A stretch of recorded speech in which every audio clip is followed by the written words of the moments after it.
So here's what we're looking at today. A massive infrastructure failure in the heart of Germany that's left tens of thousands in the dark, and I mean literally in the dark. Then we've got millions of Germans demanding something that might sound small but tells us everything about where Europe is heading right now. Oh, and there's this bombshell about Germany's military ambitions that practically nobody saw coming. Plus, a rather stunning proposal from Berlin about reshaping the entire global order. And if you think that's dramatic, wait until you hear what just went down in Venezuela, because that one's going to shake things up in ways most people haven't even begun to process yet. And trust me, I've saved the most interesting part for the very end of this episode. But before we dive in, look, I need to ask you something.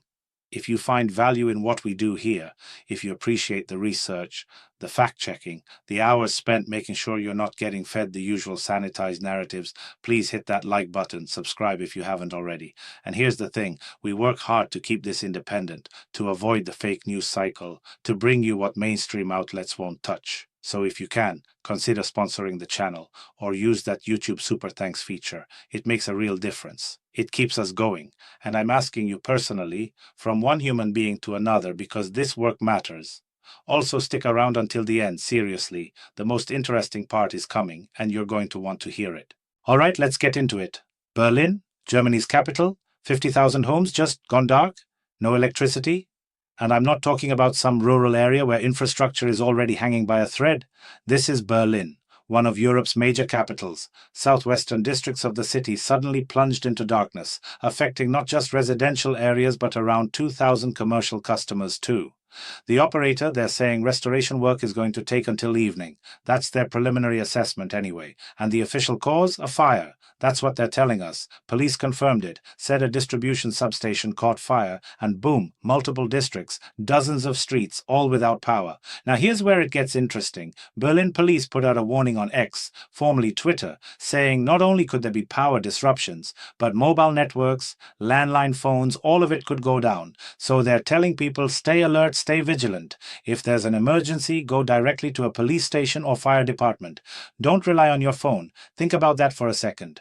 We're talking about a major European capital in 2025, and they're essentially saying, you might not be able to call for help. You might have to physically show up somewhere. And if you're wondering whether this is just some isolated incident, well, they helpfully point out that this outage is comparable in scale to what happened in September of last year. Southeast Berlin, same kind of thing. Initially reported 50,000 affected subscribers. That outage lasted several days. Several days, people. And the cause back then? Politically motivated arson. Someone deliberately set fire to 2 power transmission towers. So you tell me, are we supposed to just assume this time it's different? That this time it's just what? Bad luck? An accident? Here's what I'm seeing, and maybe you're seeing it too. There's no guarantee, none, zero, that something like this won't happen again. The tension in German society is climbing. You can feel it. You can see it in the numbers. And speaking of numbers, let me tell you what else is happening in Berlin right now, because this connects in ways that might not be immediately obvious, but trust me, it does.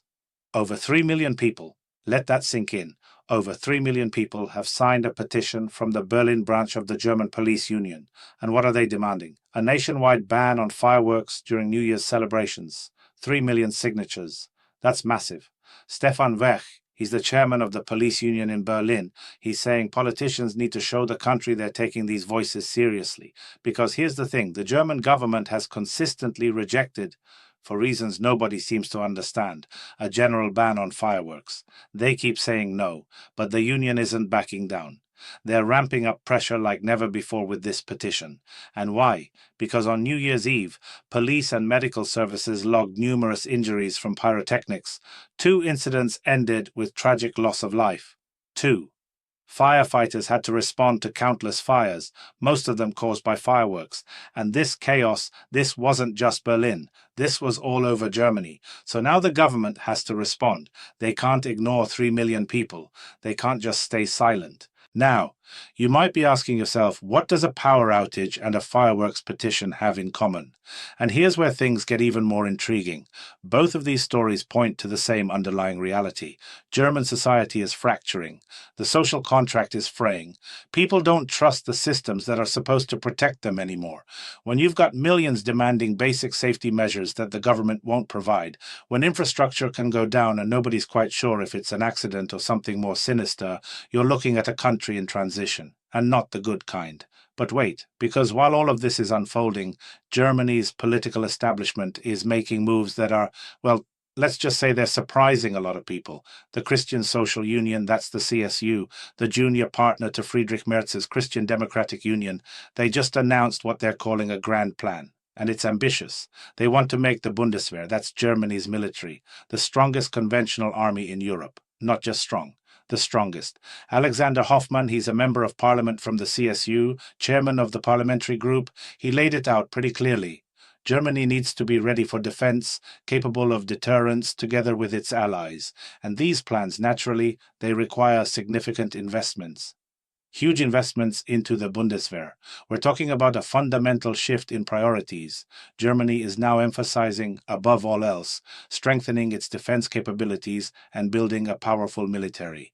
And for a lot of people, this is completely unexpected.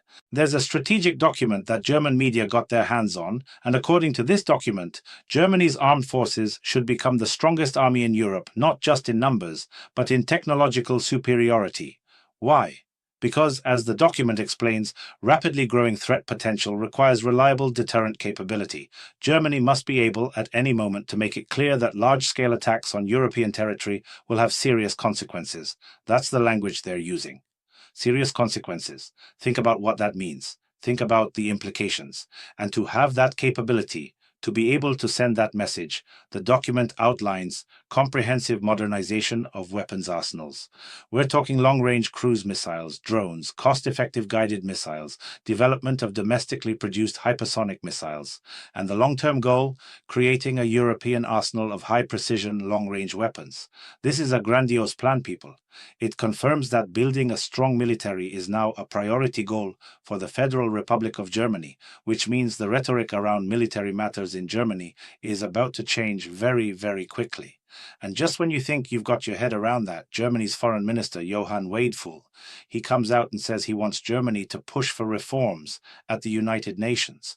Specifically, he wants to guarantee more power and influence to countries of the Global South. The Security Council, he says, should reflect the world of the 21st century, not the post-World War II world of 1945. So he's advocating for a new world order, basically. Those are my words, but that's what it amounts to. According to the minister, Germany intends to advocate for countries of the Global South to play a much stronger role. And just so we're clear, the Global South refers to countries in Africa, Latin America, Asia, and parts of the Middle East. Many of these countries are actively developing. They have significant resources, significant populations, but their influence in international organizations remains limited. So Germany's foreign minister is pushing for UN Security Council reform to give Global South countries more seats, more opportunities to influence decisions. And at the same time, Wadeful is declaring that the structure of the UN Security Council reflects the reality of 1945, not the 21st century, meaning everything that was agreed upon back then, it's not relevant anymore.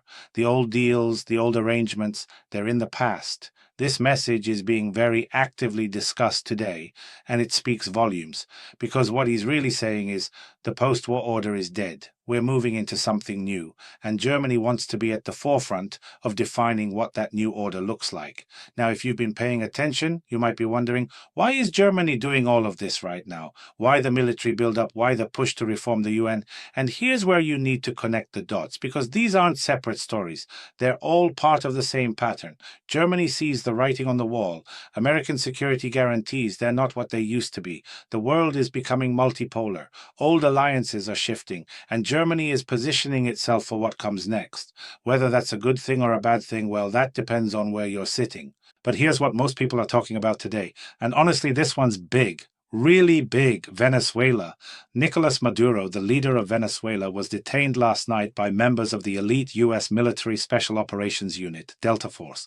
The operation to detain him was successful and became part of larger-scale actions by the United States against the Venezuelan political regime. At least, that's what's been loudly announced for everyone. At the same time, there are reports suggesting that Maduro's capture by the United States was a coordinated departure. That's the assumption, keyword assumption, already being voiced by a British television channel citing sources in the Venezuelan opposition. How much we should trust British media? Hard to say. They don't have the best track record. Also being reported, the United States does not plan further actions in Venezuela after detaining Nicolas Maduro. That's according to Senator Mike Lee. According to him, U.S. Secretary of State Marco Rubio stated that the military operation against Venezuela was limited in nature and was used as cover for Maduro's detention. Also, the United States suffered no casualties among personnel during the military operation on Venezuelan territory. For his part, American President Donald Trump called the capture of Venezuela's leader Maduro a brilliant operation. On his social network, Donald Trump wrote, and I'm quoting here, "The United States successfully conducted a large-scale strike against Venezuela and its leader, President Nicolas Maduro, who together with his wife was captured and removed from the country. This operation was carried out jointly with U.S. law enforcement agencies. Details will come later. A press conference will be held today at Mar-a-Lago. Thank you for your attention to this matter." That's what the President of the United States, Donald Trump, wrote, verbatim. But there's an interesting statement in this direction. Richard Nixon's grandson gave everyone a clear message. Donald Trump is sending a clear signal to Venezuela. There's a new sheriff in town, and that's President Donald Trump. Republican Christopher Nixon, who is the grandson of U.S. President Richard Nixon, specifically emphasized that Donald Trump is no longer going to allow Venezuela and President Maduro to interfere in U.S. affairs with impunity. Maduro will no longer be able to interfere. That's the message. Meanwhile, the European Union's head of diplomacy, Kaja Kallas, reports that the EU is closely monitoring the situation in Venezuela. She's already spoken with U.S. Secretary of State Marco Rubio and the EU ambassador in Caracas. The European Union is closely watching, she says. The European Union has repeatedly stated that Maduro lacks legitimacy and has advocated for a peaceful transition period. Under any circumstances, the principles of international law and the UN Charter must be respected. We call for restraint. The safety of EU citizens in the country is our top priority. That's what Kaja Kallas wrote, verbatim. Naturally, no one is paying any attention to her statement, not even a little bit. And predictably, Nobel Peace Prize laureate and opposition leader Maria Corina Machado announced, "We are ready to take power in Venezuela." So there's your plot twist, which means the most interesting part is still ahead, and you're staying with us so you don't miss anything, right? Because here's what nobody's talking about yet, but they will be soon. This Venezuela operation, it's not just about Maduro. It's about sending a message to every government in the Western Hemisphere that's been playing footsie with China, with Russia, with anyone Washington considers a competitor. Trump is basically saying, we're back. American intervention is back on the menu. And whether you think that's justified or not, whether you think Maduro deserved it or not, the implications are huge. Think about it. Germany's building up its military, talking about reshaping the global order. The United States is conducting regime change operations in Latin America again. The old rules, the ones that governed international relations since 1945, they're being rewritten in real time. And most people, they're not even noticing. They're too focused on the daily drama, the surface level stuff, to see the tectonic plates shifting underneath.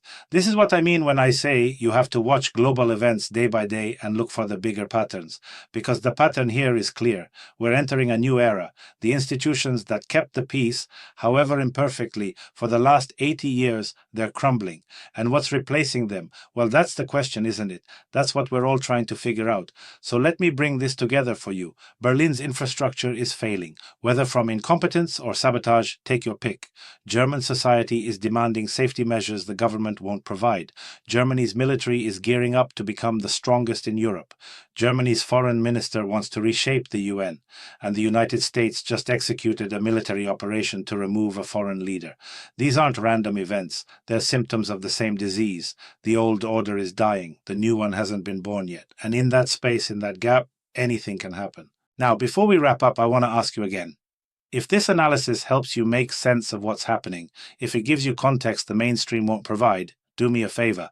Hit that like button, subscribe if you haven't, and if you're able, consider supporting the channel, whether that's through sponsorship or super thanks, because this work, it takes time, it takes effort, and it only happens because people like you make it possible. I'm asking personally.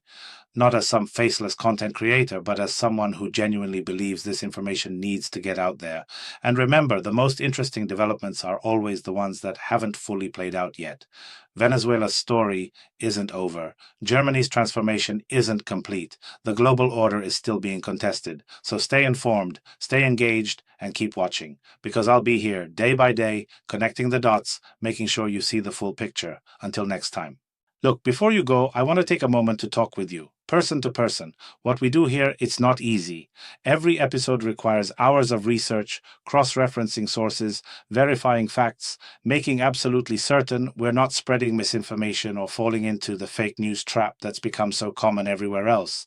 We dig through original documents, we check multiple sources, we connect dots that others either miss or deliberately ignore. And honestly, that takes time, it takes dedication.